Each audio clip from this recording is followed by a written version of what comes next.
Thank you very much for joining us today. This is our second webinar of a little trilogy that we're doing over 3 weeks for Live Longer Better in Hertfordshire. Last week was a bit of a relaunch after the summer, and we also launched the Live Longer Better in Hertfordshire Champions programme. If you haven't seen that webinar and want to, it is loaded onto our website now, so you can go along after this one and catch up with that recording. This webinar is focusing on funding. We know that a big barrier to getting a lot more activity, not just active aging, but definitely including active aging, is financial resource. So we want to have a look today at all the options that are available to you. We're really grateful to have so many people with us today presenting. I won't go through all of them now, but they're up on the screen with you, but you're going to get to know them throughout the webinar. So let me skip on. Just quickly, a bit of webinar housekeeping. So you probably have realised already, but all webinar attendees will remain muted and your cameras are off through the webinar, so you are safe. We're aiming to go no longer than 90 minutes. Now, someone mentioned to me on the last week that they couldn't work this out, but I believe towards the top of your screen, you can select speaker view on the viewing options for your best viewing experience. So please feel free to do that. Comments and networking welcome through the chat function. But please select everyone to make sure that it doesn't just come to us. But if you do have questions, please put that in the Q&A function and put the person that you want the question to go to. And the webinar will be recorded and distributed to those registered to the event. So this is the running order for today. We're going to start off with Richard, who is our fund bid writer for the offer that we run. We're also going to, sorry, my computer's just being a little bit funny. Charlotte, do you mind just talking over this for me? Sorry, I can't actually see the slides at the moment, but I can skip on. Of course, no problem. So the order of today, we're going to have an introduction from Richard Sutcliffe, who is from Funding for Sport. Now, he is our professional bid writer, so we're going to be hearing a bit about him. And then we're going to hear from some of the people who've had successful Live Longer Better bids. So that includes Hertfordshire Borough Council, Medialis Wellbeing, a sole trader, which might be quite interesting because it's not traditional for sole traders to be able to access this funding. And we have carers stepping out. So you'll be able to hear about their experience and then also the amazing things they're doing. Then any questions you have, I'll be saving them and we'll be doing a Q&A for the panel. And then we've got Chris from Heart Sports Partnership talking about the Together Fund opportunity, which is another funding opportunity separate to Live Longer Better. And if you've made use of one already, you can make use of the other. Does that help, Will? That's brilliant. Thank you. I've got my slide back now. So emergency. Perfect. So just before we move on to Richard, a little bit of background. So if you're not aware of Live Longer Better in Hertfordshire as a movement, I hope most people are, but we're getting new revolutionists join us all the time. We're a movement which seeks to use physical, emotional and cognitive activity to encourage longer, healthier and happier lives for older adults in Hertfordshire.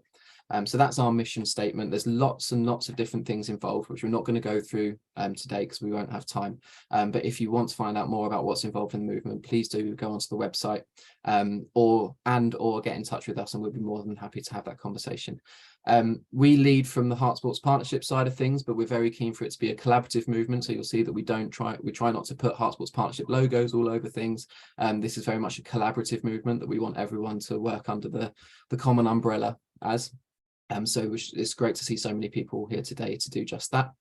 As I said, we know that funding is a barrier. So the movement includes one of the key objectives is that we provide fund bid writing support through Richard Sutcliffe and Funding for Sport, who we're going to hear from in a minute. To date, this has drawn over £120,000 of national funding into Hertfordshire for active ageing programmes all across Hertfordshire, which has been fantastic to see. At the moment, that's supporting 13 projects with an average grant of £9,500. We've got lots of resource left in there, which is what today's webinar is all about. And we hope that some people on the call today might be interested in taking us up on that offer and getting involved with Richard or Chris's offers that come later in the day. And just to make the point that the offer is completely free of charge for organisations. It's not a free offer generally, but as part of the Live Longer Better in Hertfordshire movement, we have underwritten any costs that are associated. So to you guys, it's completely free and you're getting that specialist service without any cost. So that's enough from me, I think. I'm going to stop sharing my screen and I'm going to invite Richard to come in. who's going to share his own slides and talk us through everything involved in the fund bid writing offer and let you all know how you can be involved. Richard, are you with us? I am. Can you see the slide first of all? Yes. Brilliant. Okay, morning everybody. So yeah, Sorry, my name's Richard. Richard, can you just pop your camera on if you? Yeah, sure. Just because it's a shame not to see you. I'm not sure about that, but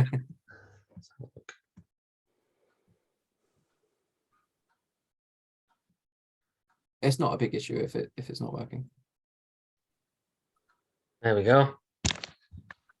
Brilliant. You can see me and the slides. Yeah. Brilliant. Yeah, so morning everyone. So my name is Richard Sutcliffe from Funding for Sport, and so I've been working with Live Longer Better to draw in some of those, well, to draw in all those 13 projects that have been successful so far. And so I suppose the first thing to discuss is understanding who can apply for this funding. And I think I'll elaborate on this because it might be that some organisations on here don't feel that they fit into one of these groupings.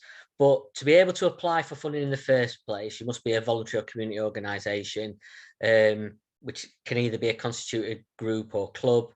You can be a registered charity, a CIO, a not-for-profit organisation, a CIC.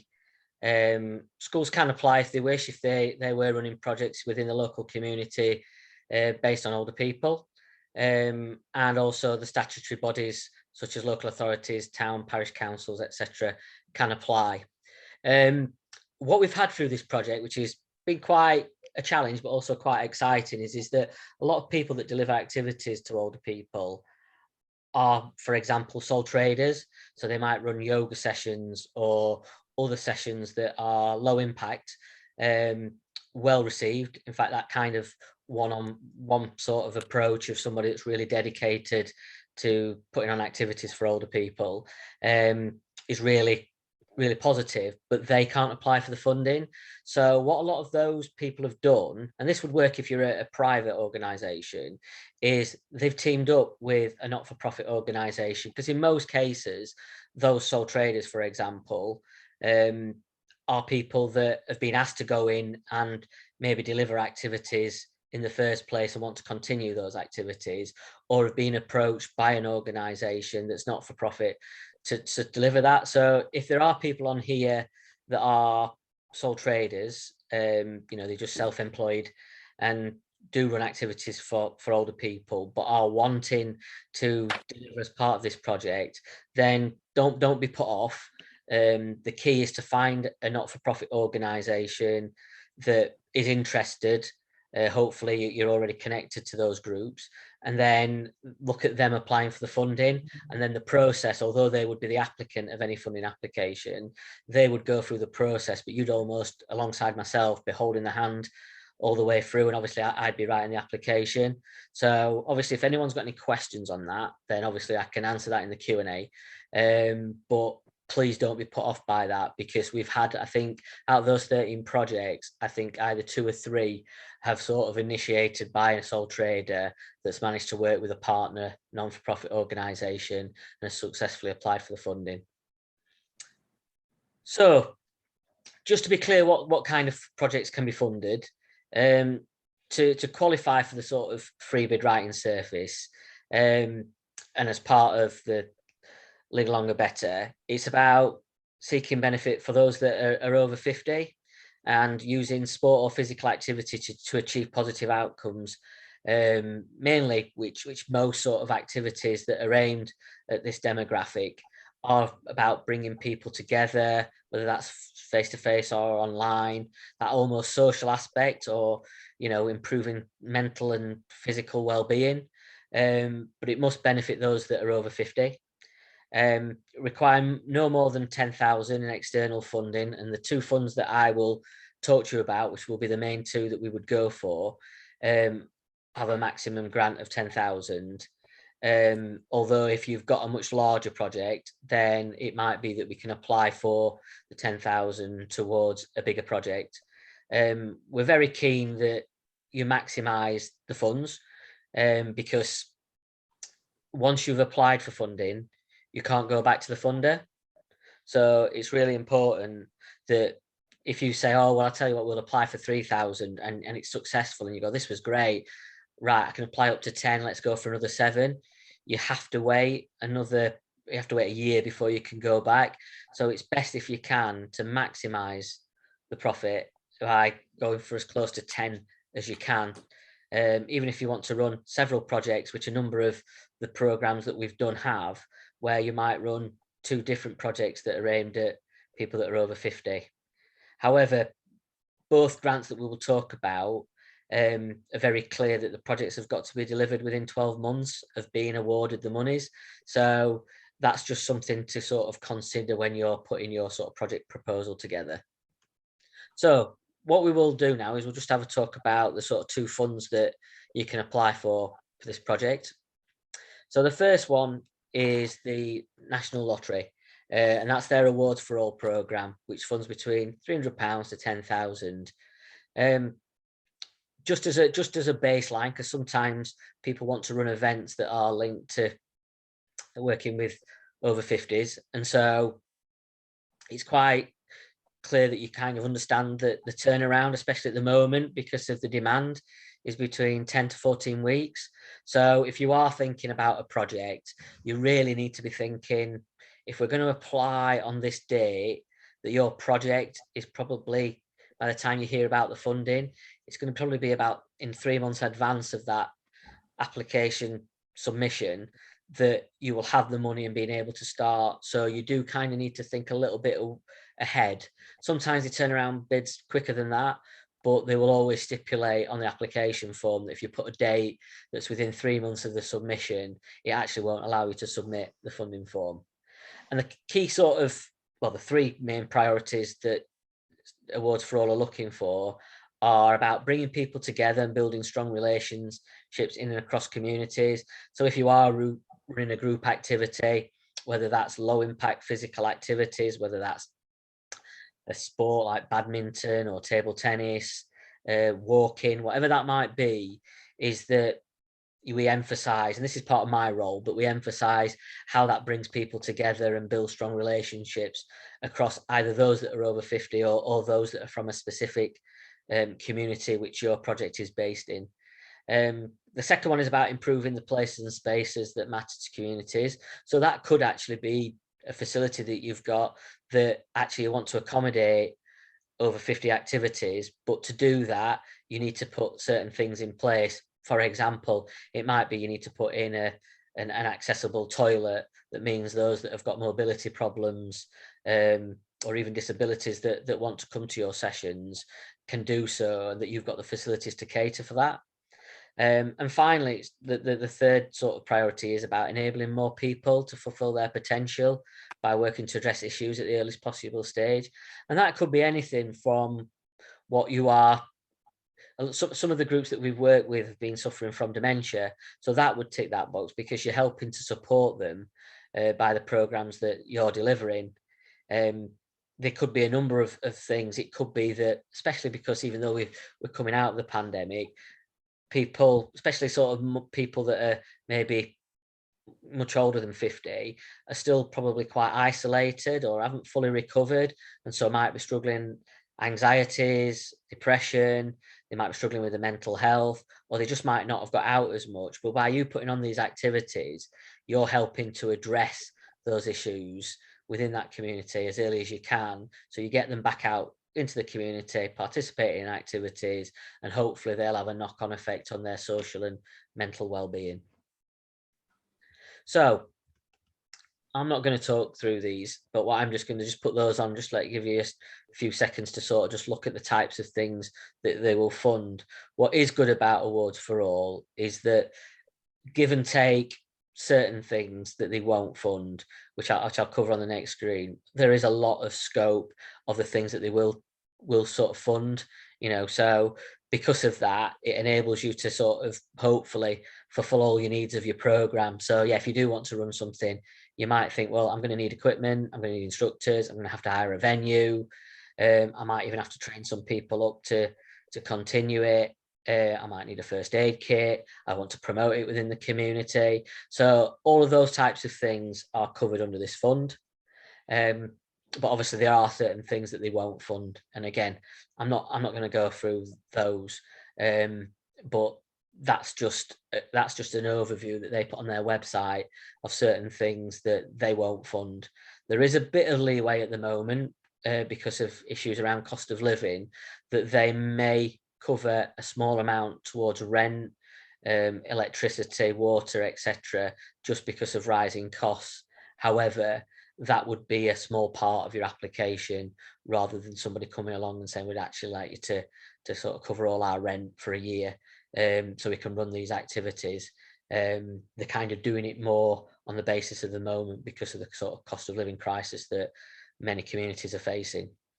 So the bottom in red, you can just see that the main purpose of these are to sort of really hit those priorities and the things that I've touched on, rather than focusing on the actual activity that you're going to deliver, because they won't fund, for example, sport for sport's sake.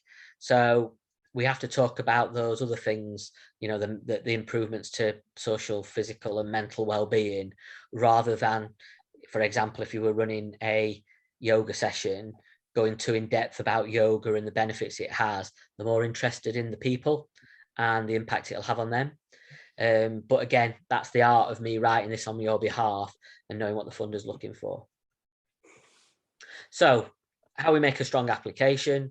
So although I'll be writing it, obviously I need an input from people to do that. So to write a strong application, the focus is about what the benefits are on the community rather than the organisation or the activity. They're really keen that you can highlight the wider issues that the community might be facing, some of which we've touched on before, and you've got to hit one of those sort of 3 priorities. Doesn't matter if you hit all 3 or whether you hit just one, but you must hit one. And also they're very keen to show that the community have come up with the idea rather than you doing it to them.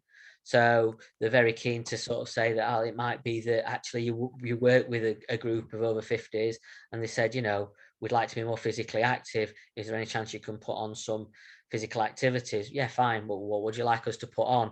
Well, you might do a little survey with them, or you might have a little focus group, and you might say, right, okay, from that, what we found out is that, you know, some of them have not tried X, or actually, you know, quite a lot of them aren't so mobile, so they would like to do something that's very low impact.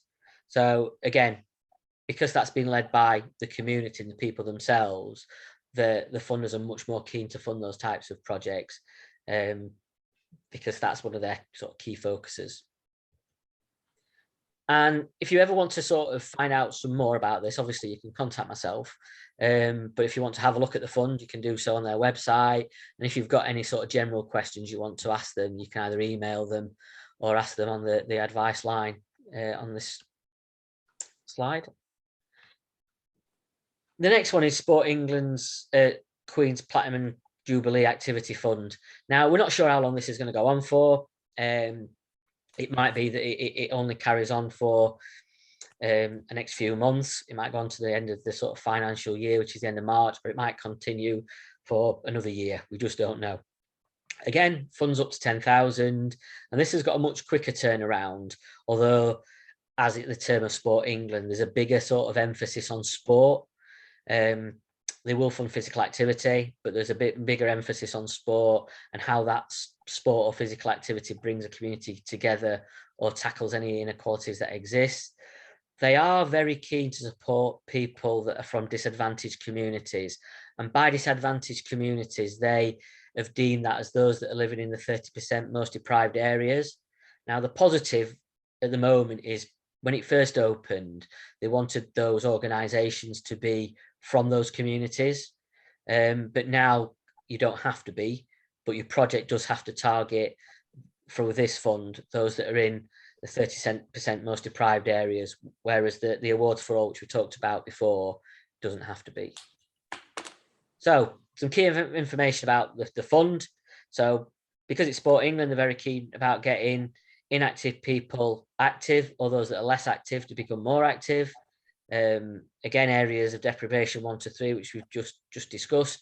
so 30% most deprived areas, and they're keen to projects that add value in their local community. So it might be that you are working collaborative with certain groups. I've seen that this sort of Age UK, Age Concern, and various organisations that I've seen on this kind of chat coming in, and it might be that although they're not the applicant, that might be an organisation that you work with because they've got a big cohort of people that are over 50 that are quite keen to get involved in activities, and so they might be able to refer or signpost people into your activities.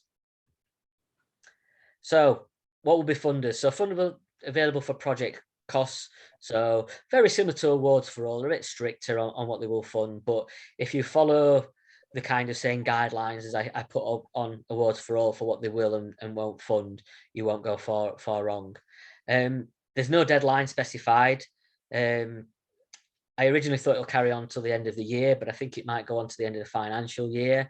But if not, that fund will still be there.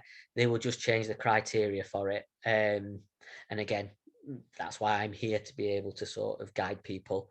If that's the fund that you go for example, it might be that you've applied to awards, got an active awards for all, or applied for awards for all, or you want to save awards for all for another project, you know, and this is the one you go down, then I'm here to be able to let you know if it changes and what the different criteria is. And again, if you want to find out more about the fund, you can do from the web link, or alternatively, you can contact Sport England via email or by the phone. And they've got quite a good helpline, both the lottery and Sport England. So if you do contact them, you know, they should hopefully be quite helpful to guide you along the way. So just the types of things that you need if you do apply. So you must have at least 3 unrelated people on your governing body. That's quite important. Sometimes we do have people that are married, or they're not married, but they live together.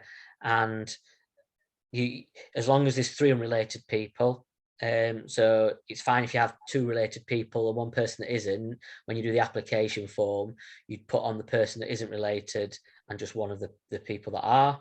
You need a UK bank account in your organisation's name with at least 2 unrelated signatories. Again, it's quite important because during COVID in particular, a lot of the traditional banks didn't have open up to sort of people to set up new accounts. So quite a few organisations over the last couple of years have set up banks that are online, but they're not UK based.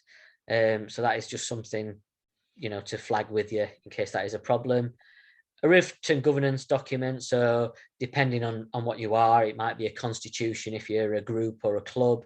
If you are a private limited company by guarantee without capital shares, or a community interest company, it might be providing a memorandum of understanding or articles of association. And your membership must be open to all. And by saying membership open to all, it might be that you do work with a specific group, i.e. those that are over 50, that's fine. But what it's suggesting is that it's not closed. You can't turn around to people and say, you can't come in, but you can. You know, if they're over 50, that you're open to all over 50s that want to come along and participate. And then you must be able to complete your project within a year of the grant being confirmed. And then obviously we talked about not-for-profit and sole traders before.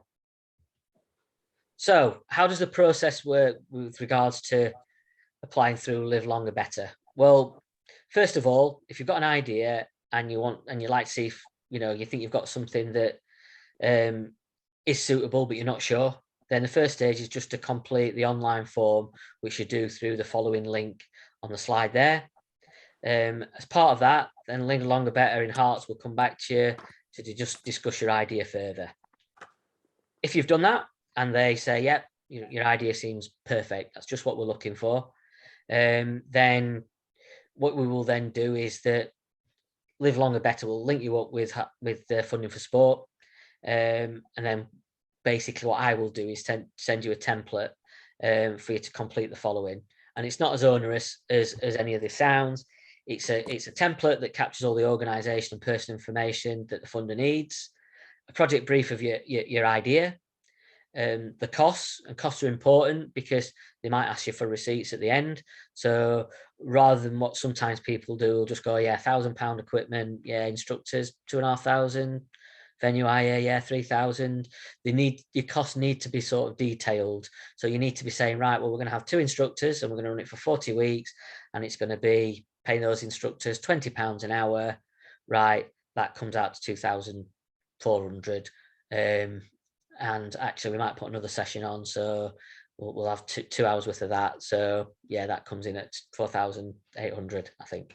So that's how you would have to detail everything. A copy of a bank statement that must be within the last 2 months of the date of submission, and then you must register the organisation online by creating a new login account. But all of that, when I send the information out, is in an email. It's all detailed and it's really straightforward in terms of what you need to do. Because there's no deadline to these applications, it can work either way. Then you can say to me, Richard, I will have the information by this date and I will book it in to write the following week. Or you'll just say, I'll get this information to you as and when. And then when you do send it through to me, I'll check it, make sure we're not missing anything. If I am, I'll let you know. And if not, I'll then put that into write.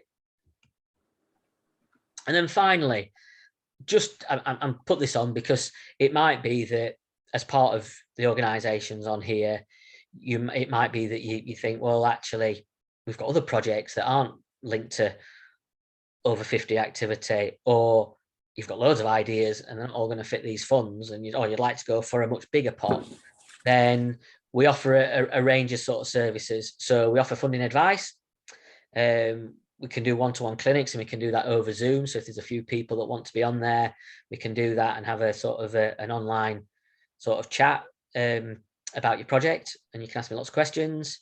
We do offer a funding bid writing service outside of this. So if it's a project outside of this remit, or if you didn't come from Hertfordshire, then we do write a bid writing service to write applications for you.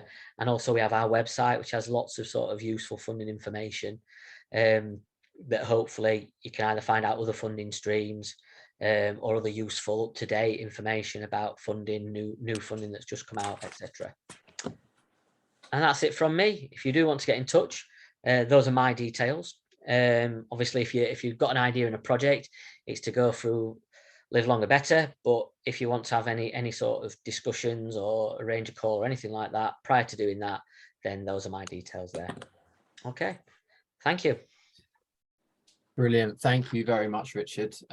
Really useful as ever. And I think if people on the webinar today take nothing else from that, then that website, go and have a look, because it's so valuable to have someone that's kind of up to date with all those fund bids, what's open, what's not, where the suggestions are. Obviously, if anyone's got any interest in engaging with that process, please do get in touch. It's honestly, I think, been one of the best things we've ever done as a partnership, and one of the most simple things, because to draw in national funding to get things going in Hertfordshire seems like an absolute no-brainer. So the more active aging activity we can get going in Hertfordshire, the better for everyone. And Richard is the guru in terms of making that happen. So it's all well and good me saying that, but why just take it from me when we can hear from some of the recipients that have already taken advantage of this offer? So we've got 4 lined up to hear from, who are going to talk about how they gain funding through the Richard offer, as well as what they've used the funding to do. And we're kicking off with Helen and Abby from Hertfordshire Borough Council. So I'll be quiet now and I'll let you guys carry on as to let us know everything that you did. Morning, everyone. Thanks for inviting us to give you a bit of insight into our Bowls project in Boreham Wood and the funding process we went through with Richard. So as well mentioned, I'm Helen Hopkins, and my colleague Abby Stevens. We both work for Hertfordshire Borough Council in the Partnership and Engagement Department. Next slide, Abby. Get the jokes over with quickly. Our project came about due to having an unused bowling green in Boreham Wood, and colleagues had tried really hard previously to engage with the club who were based at the old bowling green, but the setup at the new facility did not meet their needs. So Abby and I set up a steering group made up of local partners to oversee and shape the project. Due to Cowley Hill being in one of the most deprived wards in the country, we wanted the session to be free for everyone to attend. We started looking for the project and came across the Sport England's Queen's Platinum Jubilee Fund. At the same time, we were offered the opportunity to have the Live Longer Better in Hertfordshire's bid writing service. So thank you, Will. Next slide, Abby, please. And to give you a brief overview about Cowley Hill, it's the most deprived ward in Hertfordshire and it's one of the most, in the top 10 most deprived areas in England, according to the Index of Multiple Deprivation. Cowley Hill is one of the Heart Sports Partnership active local areas, and some of the issues in the area include antisocial behaviour, drug crime, high unemployment, low income, and a severe lack of opportunities. There are less adults who are physically active in Cowley Hill, 58% compared to 66% across Hertfordshire. Cowley Hill has an ageing population, and bowling is a game that people of all ages, disability, mobility problems, or physical impairments can play together, and it's a sport known to engage the older generation. It helps to reduce feelings of isolation, improve health and well-being and the quality of life, increase physical activity levels, and reduce some long-term health problems and conditions. So in Cowley Hill, 20% of people have limiting long-term illnesses compared to 15% across Hertfordshire. Next slide, Abby. Thank you. So as the previous slide showed, we had lots of evidence to show the project was needed, but we were currently without funding. We offered the service of Richard Sutcliffe and his bid writing service. Richard came highly recommended and his success rate spoke for itself. The Live Longer Better in Hertfordshire movement funded Richard to work with us to develop the bid that would meet the Sport England requirements and get the funding we needed. Working with Richard was straightforward. We completed the application, he looked at it, rewrote some of it, wrote some of it, advised us what to put in, what to take out, and soon it was ready to go. We communicated with Richard mainly via email and he was very prompt at getting back to us. So thank you, Richard, for all your help and support. We now had an excellent application and just had to wait. So Abby will now bring the project more to life and share some of the outcomes. Thank you, Helen. Yes, so I'm just going to run through sort of the day-to-day project. What I'll just put up on the screen there is some of the feedback that we collate. So as with any project, we thought it was really important to grab some feedback off the participants that were attending. So this came about from our steering group. So now every sort of month to 6 weeks, we sort of take little A6 cards, and as they're coming in, they have a 2-hour bowling sort of slot. And halfway through, we kind of stop, come inside to get warm. Everyone sits down on tables and comes in to get refreshments. So when they're sort of getting their free cup of tea and coffee and biscuits, we sort of hand out these feedback cards, and they're really good at just filling them in. We have 2 questions on them just to keep it nice and light and simple. And they sort of come back and fill them out, and there's just a few that we've collated there. So as you can see, it's all really positive feedback. The people that come really enjoy it, and it's a really valuable project in Cowley Hill. So when we started the project back in the summer, as we all know, bowls is predominantly a summer sport. It was really, really popular. From the first week we started, I think we had 20 to 25 people turn up. So we were sort of amazed as it showed the need for the project. So yeah, as it's come into the winter months, it has got colder. We're an outside bowling green, so numbers have started to drop off. But it's quite nice because we expected that. And we do have sort of a solid group now of about 10 to 11 people that come solidly every week and absolutely love it. It's really part of their life, part of their weekly routine, and they really enjoy it. And there's some great friendships that have been formed. But yeah, the feedback that we've collated there on the screen is really positive, and it really sort of tells us as staff that they're loving it, and we kind of sort of take their feedback on board, and we kind of want them to run it for us. So anything they might have, we'll take back to the steering group that we have with our partners, discuss it, and maybe make those changes and adapt the project the way that it might be needed. So just go on to the next slide. So I just wanted to talk about the impact on the older people's health that participate in the groups. So the people that are generally attending, we get around maybe 50 plus, 60s, 70s, and we do get a few younger ones as well, but majority are older adults. So the first impact I wanted to speak about was physical health. So we've really seen improvements in some of the people attending, which has been brilliant to see, actually. So a lot of the people attending have long-term health conditions. They might be retired, they might be unemployed. So generally, if they weren't coming to bowls, they'd sort of be sat at home, sort of doing nothing. So people coming up to us and saying they've seen improvements in their physical health has been brilliant. So that's been great. Other improvements have been their mental health.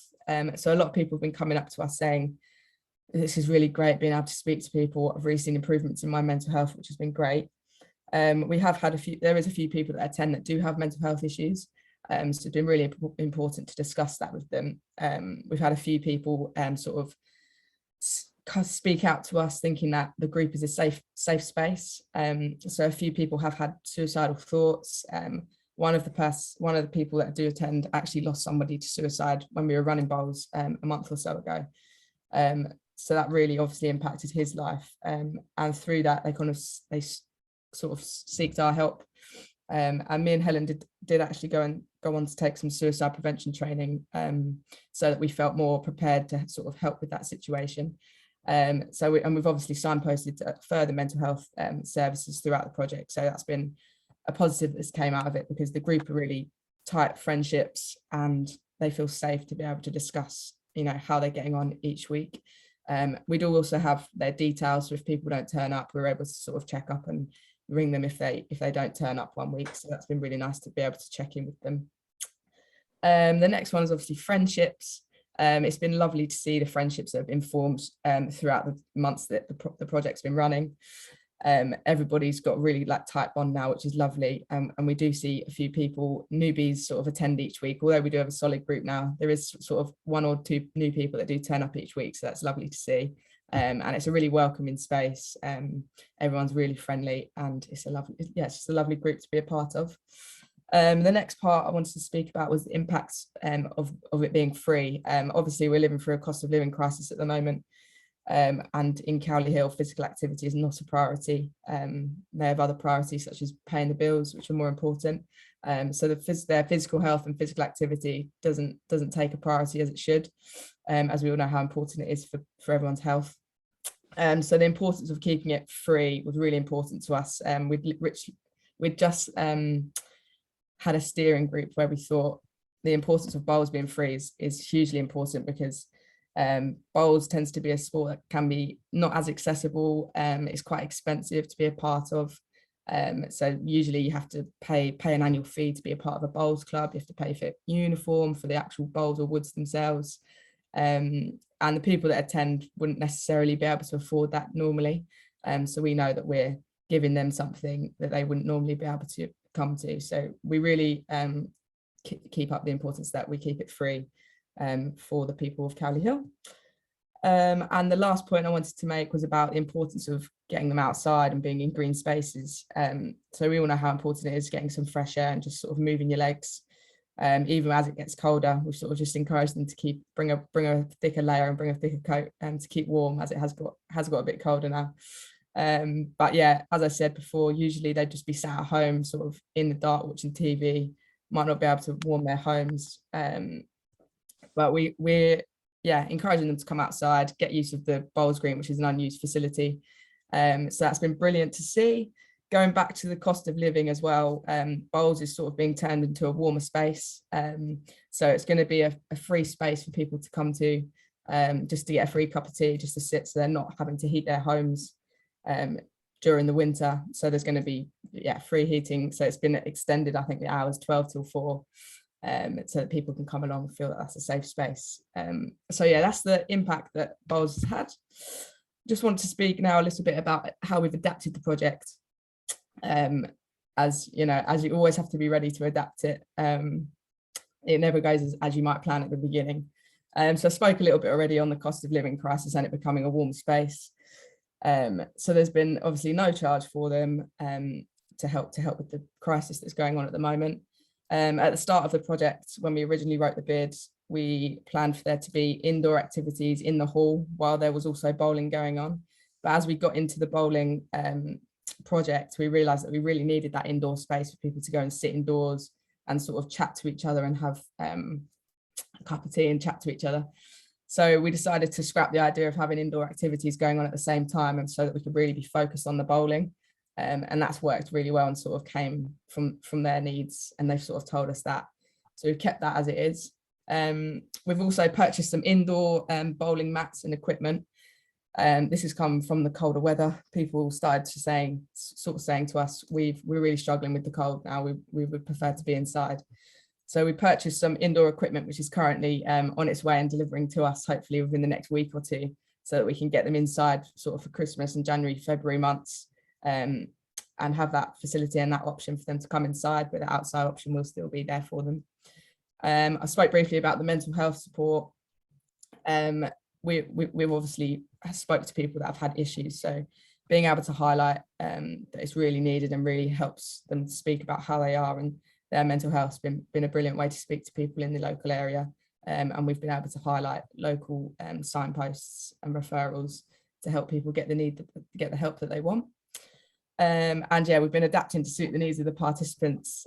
Always at the start of the project, when I was originally promoting it, we were doing a lot of like social media and online promotion, and we sort of realized that the target demographic that we're trying to reach would not see that. So me, Helen, and another colleague actually got loads of flyers printed and went round to the local roads around by where the Aberford Hall is, where the bowling green is, and we literally flyed through doors for a few hours, and we managed to get people that way, which was brilliant. So that's been a really positive. So just being ready to adapt to the project's always been really important. I'll just move on quickly.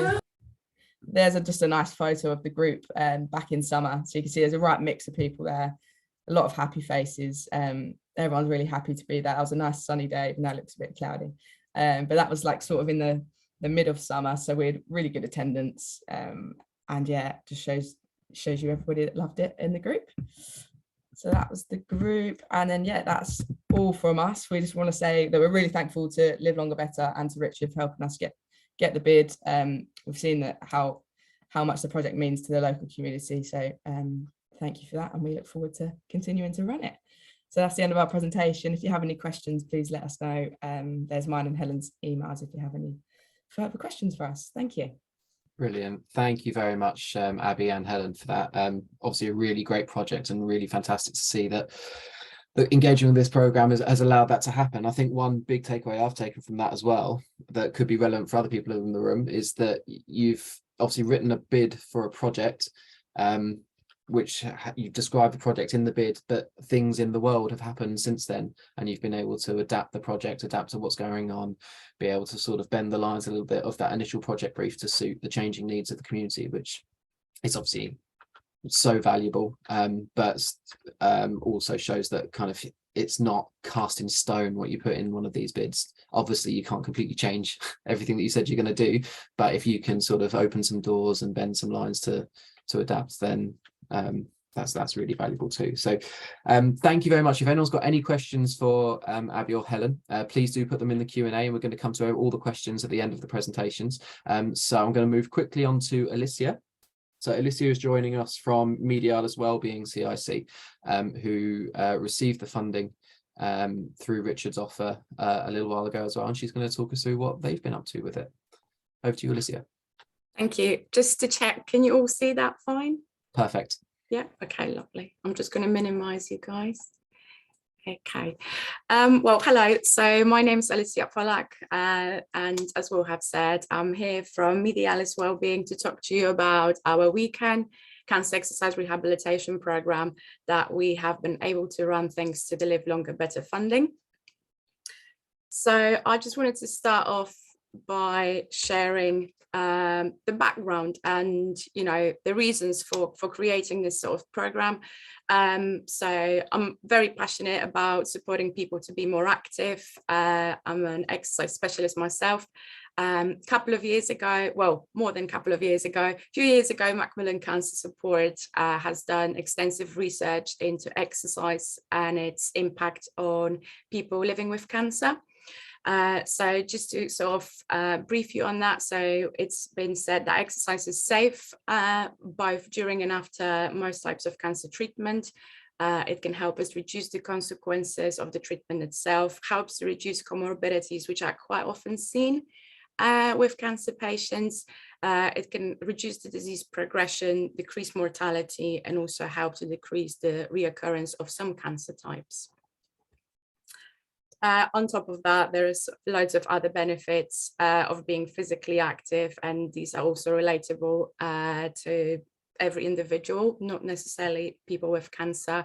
So as we know, it can improve aerobic capacity, strength, flexibility, general physical functioning, our body composition, bone density. Our quality of life is likely to improve, and obviously thinking about all the mental health benefits, it can help reduce anxiety and depression.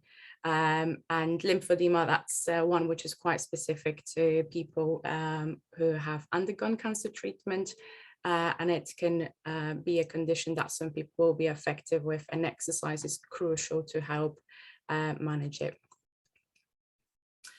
So in terms of the funding, I have met with Richard a while ago to discuss the project. So I've let him know about the benefits and the reasons for doing this sort of service, and how important it is to people who were diagnosed with cancer. So earlier this year, we have been able to set up 3 classes across Hertfordshire, so Stevenage, Hatfield and St Albans. And over the 6-month period that we have been running, we have helped 50 people to get the physical and mental health benefits, as well as improving their social networks through engagement with the programme. Also, thanks to this funding, we were allowed to strengthen our networks and relationships with hospitals, GPs, charities, hospices. So it was of a great benefit for us that we have decided to go for this funding. In terms of the process, it was pretty much straightforward. Initially, what we have done is we had to complete the form on the Live Longer Better website that Will has shared with you. So we have proposed our idea, and then it was very straightforward from there. I was put in contact with Richard pretty much immediately, and Richard was very helpful. He was leading the way, and I was just providing all the necessary details for him to be able to write our application. So I would strongly encourage everyone to give it a go. He really puts you at ease, and he knows what he's doing. So to tell you a little bit more specifically about the program and the sessions that we run. So Weekend is a group exercise program for people who are living with and beyond cancer. So we tend to see participants who are currently undergoing some sort of treatment, whether it's chemotherapy, radiotherapy, or they are being prepared for surgery, as well as people who have completed their the treatment and they're looking at recovery. Quite a lot of them are still looking at returning back to work, so they need to build that physical strength and also strengthen their social cycle to build that confidence back into going to their usual environment. So the program is free to attend, and it's a 12-week course. So the reason why we run it in a 12-week cycle is to sort of help people start back on the journey, allow them to build that confidence, and then we signpost them onto other activities. So quite a few of our participants were able to move on to gym or other sports. So people going back to golf, for example, is one of them. So our role is to empower people and help them regain the confidence in moving their body again. So it's pretty amazing when you can see somebody moving on. And it's free to attend, mainly for the reason because obviously once you're undergoing the treatment, you will be off work, so finances are tight, and obviously thinking about the increasing cost of living, it makes it even more important now to keep this sort of service free of charge. So I've briefly touched on it. We help people build strength, stamina, range of movement and balance. So if you think about all the side effects associated with chemotherapy, even surgery itself can have a huge impact on how quickly you recover your range of movement. And obviously the time you spend resting will then affect your balance as it also starts to decrease as we age. So it is sort of an interesting class where we try to touch upon all of those elements to help speed up their recovery. And also as part of the session, we run a group social. So this is the idea behind supporting people's mental well-being, also helping them create friendship groups. And to be honest with you, people, because quite a lot of the people who are attending the sessions were diagnosed or were undergoing treatment whilst we were still in lockdown. So quite a few of them are reporting feelings of isolation, loneliness. There's no one to talk to, no one to share. Quite often people don't understand. It's that sort of thing. If you haven't been through it, if you haven't seen it in your close family, then you don't really know what that might feel like or how that might affect somebody. So it's a huge relief for people to finally meet others who have undergone some similar procedures, or in general just sharing tips of how to look after yourself, what worked for some people, what didn't. And it's also a chance to have a laugh and you know, support each other, and that empowerment, that's when it happens. So it's really great session. So just wanted to tell you what to expect. So because this is a quite specific program and it's a specialist sort of service, it's mandatory for everyone to undergo an assessment before they come to the session. So we need to make sure that we understand their condition, other comorbidities, which obviously can impact on activity, and the treatment itself, and the timescales of everything. So all of that is very important when you're assessing somebody, whether they're ready or whether the program is suitable for them, wherever they are within their cancer journey. So assessment is mandatory. And also through that, we're trying to find out what are people's goals, what are people's motivations behind joining this program, why do they want to become more active. So there's the ongoing support of the cancer rehab specialist. So as long as you are a participant of the program, you can ask for support. So whether that's writing additional exercise programs for people to target some more specific issues around their mobility, or perhaps somebody needs to get ready to go back to work and they do some sort of manual work. So again, it's going to be really important for them to rebuild that strength. So there is that support available. As I've mentioned before, signposting to other activities. So we love to signpost people onto other activities, more intense activities, because that means they're moving on and their confidence and fitness levels are moving up, and also they've got they're in that right place mentally to be ready and see other people outside of this group. Obviously, because the risk of infection is very high among cancer patients, we are sticking to all the possible COVID-19 guidelines to keep everybody safe. So we are still very much spread out when you come into our session, windows open, hand sanitizers, instructors testing. This is still going on. Just to make sure we give them that feeling of being comfortable when they come in. We also have a WhatsApp group for program participants. So this actually came as a feedback from the group. They said, we love this so much, we want to stay in touch. We want to keep up to date during the week and know what everybody's doing.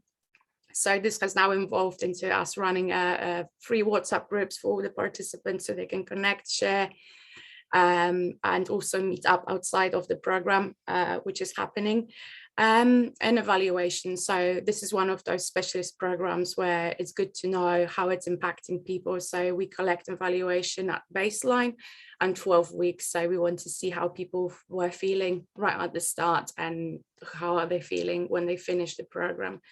And to be honest with you, there are some people who sometimes need to stay a little bit longer on the program. So they're feeling quite weak, and the treatment might be still, you know, quite a long way. So for some of them, it's, you know, they feel the need to stay a little bit longer than the 12 weeks. So this is an adults only program. So most of the people that we see attending the sessions will be over 50. However, we've got quite a few who are quite young, and they still have got very small children. So, you know, cancer can affect anybody, but we are focusing on working with adults. They must have received the cancer diagnosis in the past 5 years, and it can be any cancer type, any treatment at any stage of the journey. So currently we have sessions in Hatfield, St Albans and Stevenage. So we went for those 3 locations again because of the research that was done primarily. So unfortunately, Stevenage, Hatfield, St Albans, they all have quite a high rate of cancer incidences. So that's why we chose those. And also they're quite nicely spread out, targeting the county. We've got a referral process, so you can email us with any questions, or you can give us a call to inquire about the program. So we try to keep it very straightforward and easy to access. We are also working closely with the Macmillan Information Centre at Lister Hospital, the local primary care networks, so mainly focusing around Hatfield, Stevenage and St Albans. So trying to tap into those local health networks or places where somebody diagnosed with cancer would go to look for information and support. So we try to keep those networks going, and we do get quite a few referrals from healthcare professionals, which is amazing, because it means we've built their trust, and they feel, you know, relaxed when they send people our way. So questions, I've got that slide, but I know we'll go through questions towards the end of the session. But over here you've got a couple of pictures. So that's the group in St Albans. We have grown in size since then, but just to sort of give you a flavour, you know, what we do in the session.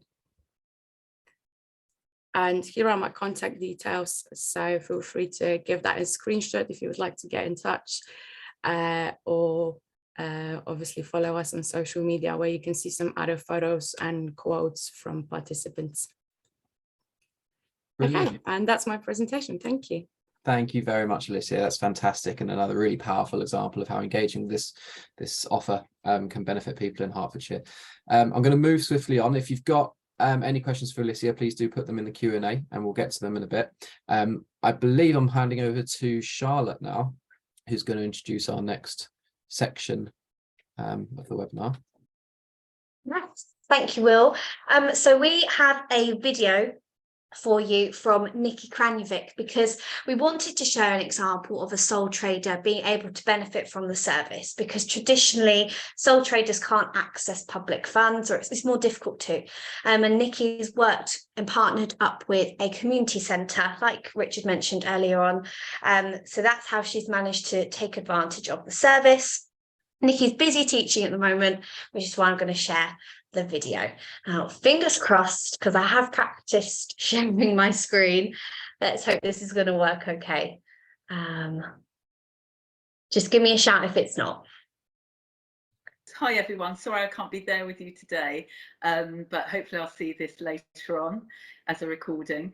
I'm Nikki, and I am an exercise specialist, and my qualifications in the field are range from level 4s in cardiac rehabilitation, chronic respiratory disease, postural stability, PSI, and I also have other qualifications, level 3 in the exercise referral diploma, and a number of other ones. I sit in a GP surgery having patients referred to me, and I encourage, motivate and use behaviour change techniques to get them active, more active.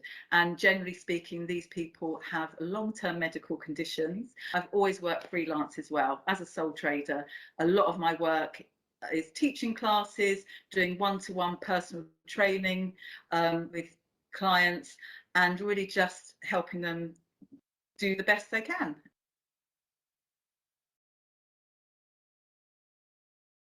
Probably on about the fifth or sixth time I'd heard Will mentioning about the funding, I thought, why wouldn't I be able to get it? And initially it was a bit of a challenge for myself to think, I'm a freelancer, sole trader, would I be able to? So initially I sent Will an email and I posed that question to him, and he responded very quickly and said, unfortunately, it's highly unlikely that a sole trader would receive any funding. And but then he gave me some great advice, which I took. And he said, if you could partner up with an association or a charity, that could be a possibility. So I thought about it for a little while and realised that I had really good relationships with some of the community centres where I teach my private classes. And so I approached one of them and explained exactly what it was, and they were only too happy to put their name forward and have their name on the funding bid. Fantastic. And do you want to tell us a little bit about what is involved in your funding bid and now your offer? Yes, so the funding bid, I wrote this brief. I had lots of ideas for my project, and I just scribbled them down or typed them down. And I was told, Will introduced me to Richard Sutcliffe. So we were emailing back and forth, and I sent him my brief. And then he put it in a format that the bidders, it was the National Lottery, that they would be happy with. So he tweaked it here and there and a little bit more here and there. But he always showed me what he'd put in it, and I was happy with it. And he sent it off, and it took probably, I think this was in July, and we heard in September that I'd been successful.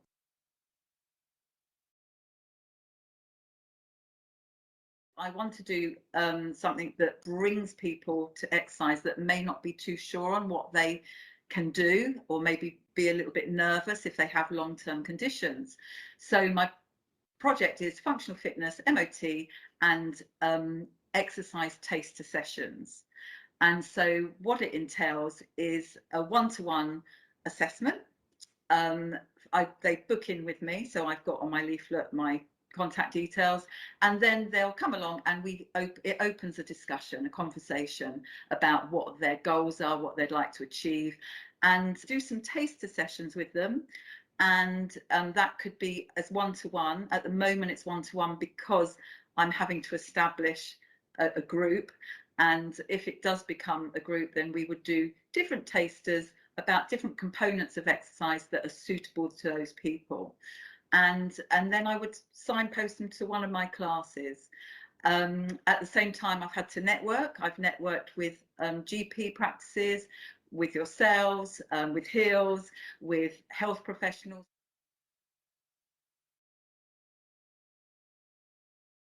It's only just started, probably end of October I started it, and I've probably seen 6 to 8 people, and it's been really good. It's been a nice gentle flow in. It's evolving as it's working. So at the moment I'm based in Hemel. That's not to say that I can't bring other people into that area. It's not that I have to do it solely from people who live in Hemel. I really like that it's personable, and it's trying to take the fear away, the fear of the unknown, because you've got so much experience of lots of different conditions, that you're able to have that conversation with the person and think what would motivate them, what they might enjoy.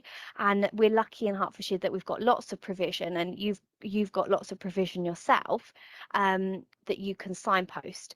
And something that I'll throw in there, because you've recently started using it, is our Moving More activity finder, which is a great way that you can have a look online and find local classes. As you say, Nikki, it wasn't something that you traditionally thought you'd be able to do. We've managed to support you as a sole trader, teaming up with a local community centre, and you're offering this fantastic opportunity to residents of Hertfordshire, but it's based within Hemel, and I'm really looking forward to hearing some more of the outcomes as your participants flourish in their new physical activity journeys. Thank you, Charlotte, and thank you to Heart Sport, of course, as always. You're welcome. It's been been a really good experience, and really nice to know that that is there for helping someone like me. And yeah, it's good. That's perfect. Thank you. Thank you very much. Brilliant. So a nice quick account. Brilliant. You can see my blanket. Sorry, everyone. Yeah, no, really nice account there of, as Charlotte and Richard has explained before, about how a sole trader who wouldn't be eligible for the funding has managed to partner with a local organisation to be able to bring their specialist skills, experience and programs to the community by partnering with someone who can receive the funding on their behalf. So if there's anyone in that situation in the room, please don't think that it's not for you. It's just a case that we need to collaborate a bit more to make sure that the money can get to you. So I'm going to put a quick last call out. If anyone does have any questions for any of the presenters so far, you can get them into the Q&A whilst our last presenter is talking. And at which point I'm going to share my screen and I'm going to invite Sue from Carer Stepping Out to give our last presentation about your project and how you received your funding. Oh, you're on mute at the moment, Sue. Hang on. There we go. How's that? Perfect. Yeah. Thanks, Will. I appreciate you've only got a little bit of time left. So what I thought I would do is go on and tell you about the kind of extraordinary and unexpected outcome of the money that we got through your brilliant funding scheme. We're a very small renegade outfit, Stepping Out with Carers. We offer walks, scenic, sociable and rejuvenating, we call them, to carers and the people they care for in Herts. And because we throw in lunch and free transport, because carers have so many difficulties in their lives, we try and make it as easy as possible. Obviously, our funding costs are quite high.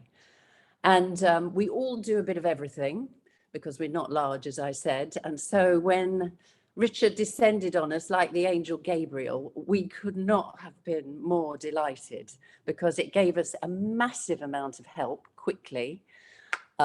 He was absolutely spot on in all he suggested.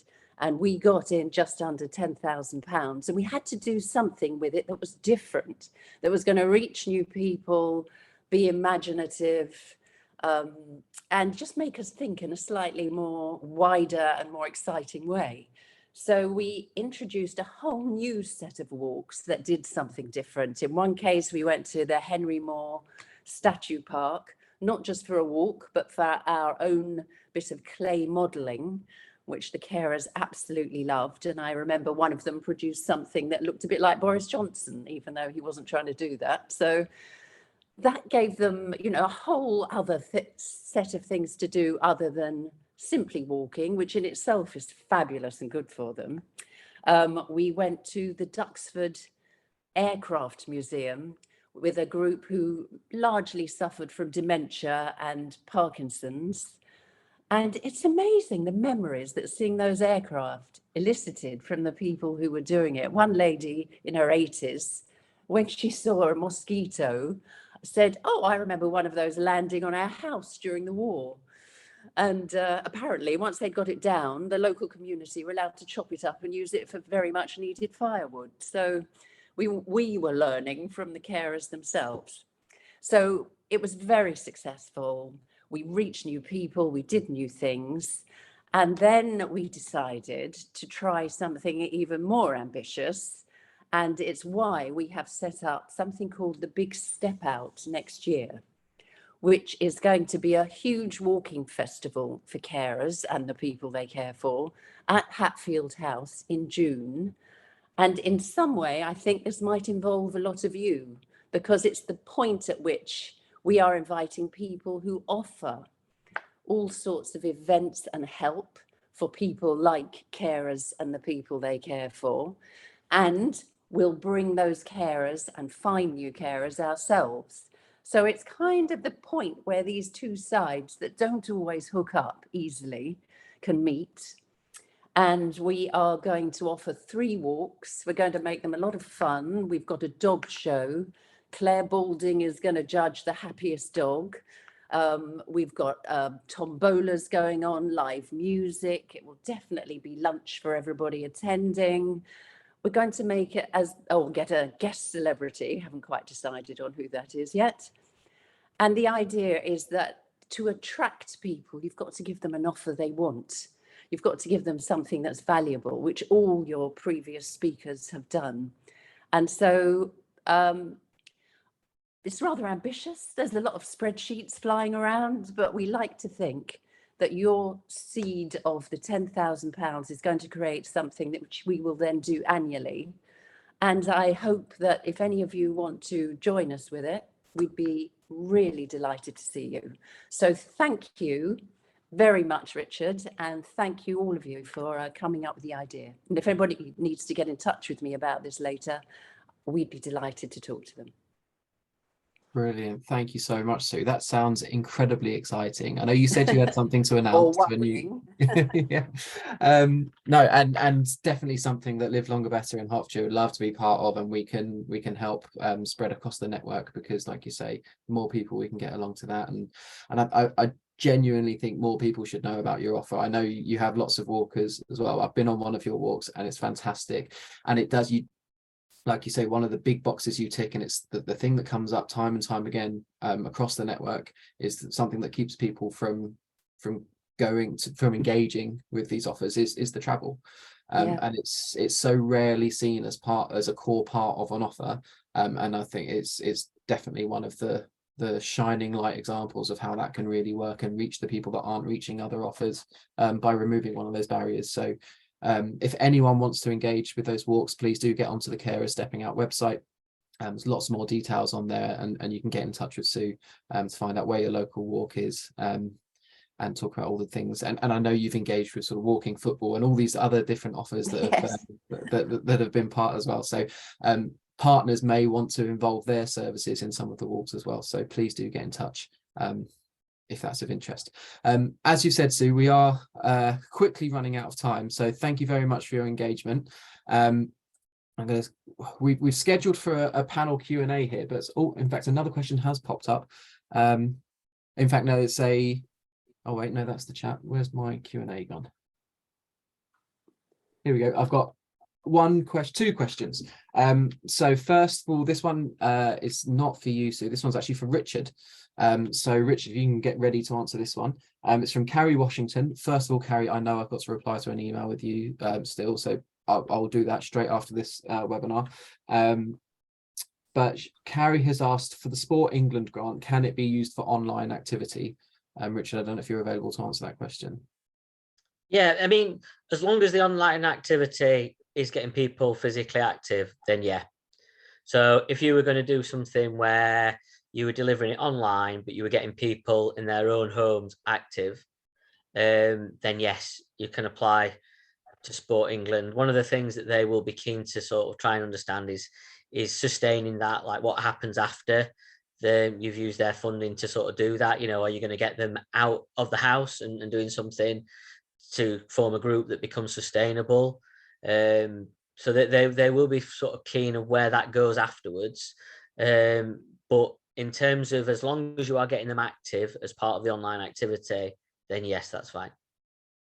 Brilliant. Hopefully that answers your question, Carrie, and please do get in touch well, I'll email you after this anyway, because I know we need to carry on the conversation. And this last question I think is actually probably for me, which is from Dave Bartlett, who has said, we at Hearts Badminton would like to have sessions for the over 50s in each of the 10 local authorities in Hertfordshire for 8 weeks. Who should we contact? I think we need to carry on that conversation, Dave, between me and yourself, or between the HSP team, and we can get you in touch through the local authority liaison group, but also through our active local group. Now we're back up to full strength there, and we can have boots on the ground in every local authority in terms of landing some of these offers. So definitely something we can look at putting a bid in for, and landing some of those badminton offers across the county. Ideally, if it's in all 10 local authorities, that would be fantastic. So let's carry on that conversation. Apologies if I've missed, I'm just going to check the chat. Lots of conversation going on in the chat, which has been great. I don't think there's been any further questions. Apologies if I have missed anything, in which case we will. Well, I'll just butt in here. Okay. And we have one question from Kirsty in the chat, and Kirsty's from Everyone Active, covering St Albans and Decorum. This is a question for Richard, please. So Everyone Active has a charitable arm called Community Leisure, and they're set up to as an industrial Provident Society or charitable trust. Do you think they'd be able to apply for awards for all funding directly? And Kirsty said we would need to check another area has not already bid under the charitable trust as well. Is that okay, Richard? Do you think? You should be able to. Everyone There's a few sort of things, and I guess one of the things that I didn't cover, but sometimes, especially when it comes to sort of organisations such as yourself, if your annual income is, even though you might be spread across lots of areas, if your annual income exceeds $1 million, and you could still need the money because you're covering several facilities and other things, they do look at your annual income. And although they don't have a set figure, if your annual income is towards that kind of mark, what I've found is that they won't fund organisations that have significantly high annual incomes. And by significantly high incomes, I always use that 1 million as a kind of a marker, because I do know a lot of sort of leisure facilities. Obviously, if you're operating several leisure facilities, your annual income is going to be over $1 million, even if your expenditure outweighs your income. So that is just something to bear in mind. With regards to the society and charitable trust, you should be all right if you haven't applied for another area. The best thing sometimes to do is for me to try and check that out, or if not, if I'm still unsure, by going on Companies House and looking at that, then I'd just ask you just to give, say, for example, the lottery a ring and ask them the question, because sometimes that can be quite a grey area. And if I can't see it from Companies House, the last thing I want to do is say yes or no for that matter. So that might be something that I have to refer the organisation just to check with the lottery through their advice lines that are on the slides. That's great. Thank you, Richard. And Kirsty's popped her email in the chat, so I'll jot that over to you as well in case Kirsty wanted to follow up at all. I think that is everything. And there's been a bit of networking going on in the chat, which is lovely. So take each other's email addresses and start these active ageing projects. Go for it, Richard. Yeah, I just wanted to sort of say there's a lot in the chat about contacting myself and things. I think just wanted to sort of check with you guys that the first route is to go through the form that we've got with regards to the idea, and then even if following that there's additional questions that aren't linked to the idea, I think the best way is that we sort of still follow that route if you guys agree. Yeah, absolutely. If it's the free bid writing service you're interested in, pop your literally the form on the website is 1 or 2 sentences. Just it opens up the conversation and gets your email address into our box. Then we can have that chat with you to check it's something that ticks all those boxes, and then you can engage with Richard from there. Obviously, if you want to engage with Richard of something wider than this offer, by all means get straight in touch with him, or you get in touch with us and we can connect you up. But for this free offer, if that's what you want to get through, make sure you go through the website so that it's all kind of collated in one place. I'll also just draw a note in the chat. There's been lots of love for the stepping out walks, and I can see Sue's replied now and put her email address in there. So everyone that's interested in engaging with that, please do get in touch with Sue directly, and we really look forward to seeing how that develops next year. And I'm going to finish. So we've got the last sort of 5. If this does run over and you need to leave, please do, and you can catch up with the recording. Chris, I don't want you to have to rush your presentation too much, but I'm going to introduce Chris Samways now, who is one of our colleagues at the Heart Sports Partnership, who's going to talk through an area of his work which could provide an additional option for funding, even if you have already engaged with Richard's service and had funding another way. So I'll hand over to you, Chris.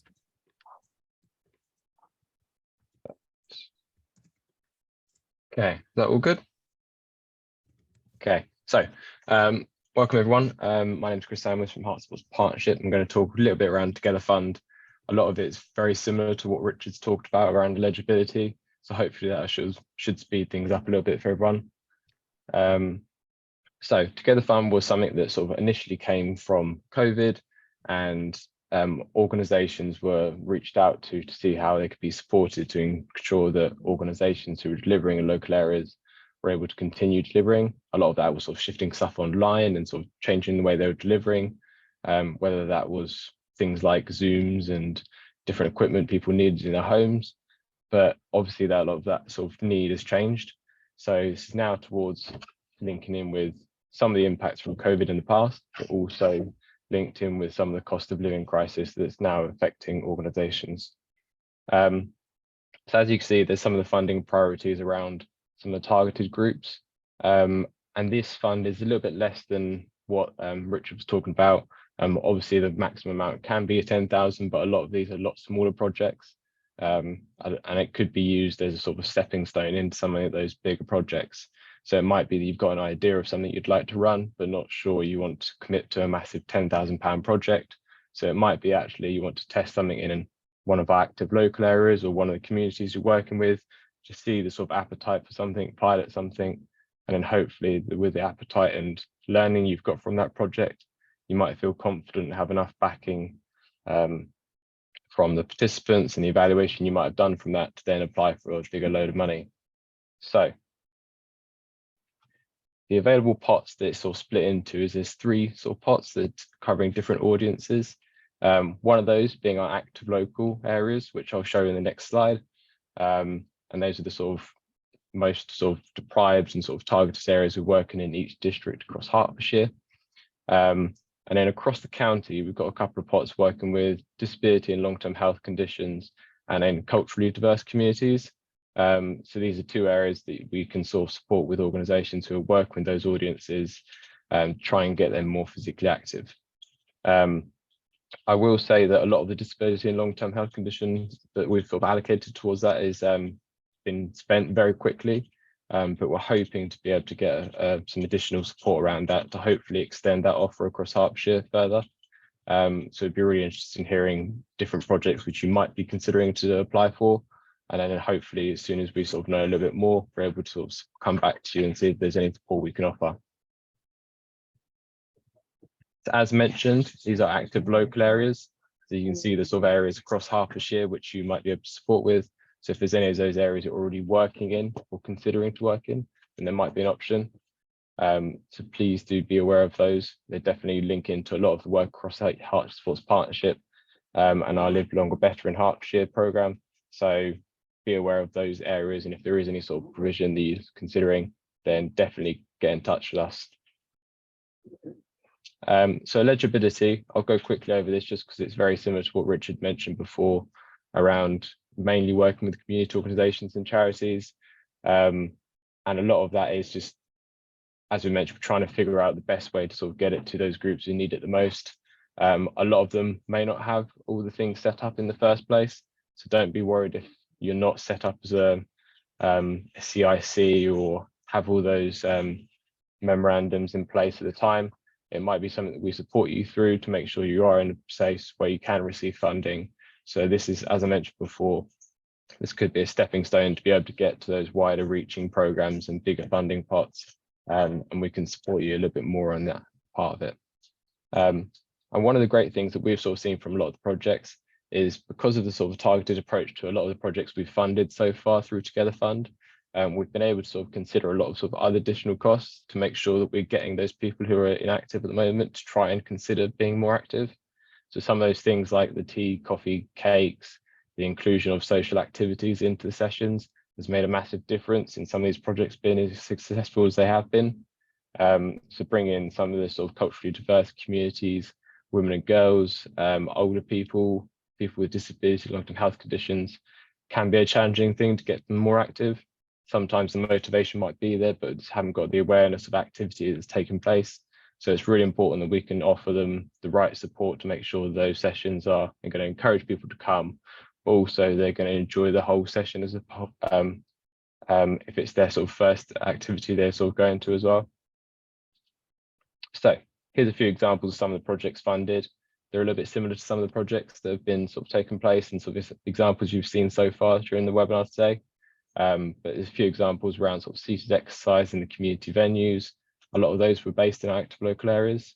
Some of them have been targeted around female only exercise. So it might be an older adults that they want to do it female only, and that might actually bring a particular audience who might be struggling to sort of have the confidence to go to a mixed session instead. Some of the things around it might be a football session and how it sort of includes people with mental health. So it might be a physical activity or sports session, but just a bit more awareness of sort of particular groups or people with impairment, and how those support can be sort of linked in to make sure that session is suitable for those people. Southsize, which has been linked into Stevenage and Irish networks, and how they've been able to sort of encourage people to sort of try those sessions, but then offer them wider activity that's going on in the area. And then finally, there's a garden games for people with dementia, and I think that was from the Red Shed in Stevenage. And a lot of these projects were built from having conversations with local communities, figuring out what people might want to do, seeing what's possible and how it could be delivered, and then sort of trying things out. And a lot of them have continued to be delivered past the funding. Having that opportunity to consult, build a project from nothing, and have that sort of consultation and building it together has made sure that projects are exactly what people want them to be. So it really can give you a really good sort of foundation for what a project could be, and sort of help your organisation reach the participants, the audience that you want to sort of develop going forwards. So those are some of the projects we funded. And then a little bit around sort of the timeline, I guess. So if there is any sort of questions around if you might be eligible or not, or you're not quite sure if you might have a project, feel free to get in touch. You don't have to have everything lined up. It's not anything about that. We've got lots of people working in active local areas, myself working across the county. So I'm happy to sort of have those conversations and see where we can support you, wherever you are along that timeline. Applications, we're trying to get them in as soon as possible, and the funding is allocated as soon as people applying for it. So the earlier you can get in conversation with us, the better we have a chance of being able to allocate some of that funding towards projects. And at the moment, we've just had an extension of delivery periods. So actually delivery of projects can be anywhere from now until September 2023. So it might be that a lot of the planning for your project might be going on now, but you might not be able to deliver anything straight away, and that's fine. So it could be something you could deliver in the summer holidays. So you've got a bit of time to sort of pull together all the sort of planning and delivery. So it might just be this sort of time until February, you're sort of having to think about what kind of project you might want to deliver. Hopefully that gives you a little bit of a sense of the Together Fund and what possibilities that might be able to support with you, and how it might link in with the wider support of Live Longer Better in Hertfordshire, and linking into possibly those sort of bigger pots with Richard in the future. Thanks. Brilliant. Thank you, Chris. Really helpful to hear from another funding opportunity, like I say, for people that are considering multiple funding applications potentially, or people that have had those awards for rules or Sport England grants in the last 12 months but are looking for another option, or like you say, someone at the start of their journey that might be looking for that smaller project amount before they go for the big one. I'm going to pick on you, Sue, a little bit, because it's been great to see you jotting things down during that presentation, and I saw the active local areas come up and you were getting those down, so that's great. Hopefully everyone else has been taking notes and taking lots of learning. But if you haven't, don't worry, this recording will be put on the website, including the slides as well, so you can pick all the email addresses, all the hyperlinks, all the little bits of learning off of there. I suppose the one thing worth emphasizing within that presentation as well, we are Live Longer Better in Hertfordshire, so we're targeting older adults, but the wider fund, there are other opportunities as well. So if you're from an organization that works wider than just older adults, there's another opportunity there for you, that it doesn't just have to be for the over 50s or the over 65s or the over 70s. So please do get in touch with Chris at the email address on there. Oh, that's my Amazon Alexa. And then sorry, that's really thrown me, but you can by all means get in touch with us as well, and we can connect you to Chris, because we literally work in the same office. So sorry, we've gone a couple of minutes over what we said we would. I'd just like to finish by first of all thanking everyone for coming. The strength of this process is the network that sits behind it, so being able to get around to all of you and get these messages out. Please do engage. If if there's something that you've heard today that you think you could benefit from, just get in touch. Even if you're not sure, just drop us an email, drop us a phone call, and we're really happy to have that chat to see if there's something that we could help you in your journeys in terms of kind of benefiting the older adults of Hertfordshire. A second thank you to everyone that's come along to present today. So all of our panel, it's been really informative and really great. There's a lovely comment in the chat from Richard, who's saying he doesn't normally get to hear back after the bids. He's normally on to the next bid. So to hear back from all those fantastic projects and the outcomes has been really nice, and genuinely for us as well, really good to hear some of those bits that sometimes we may be on to the next project before we hear the great stuff that's been going on within it. So thank you everyone for that.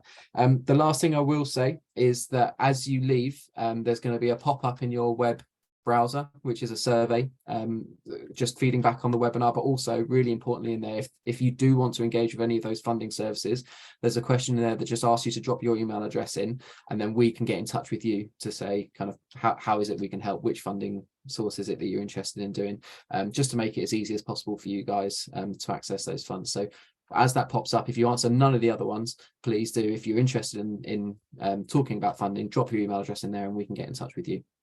Other than that, thank you very much everyone for coming.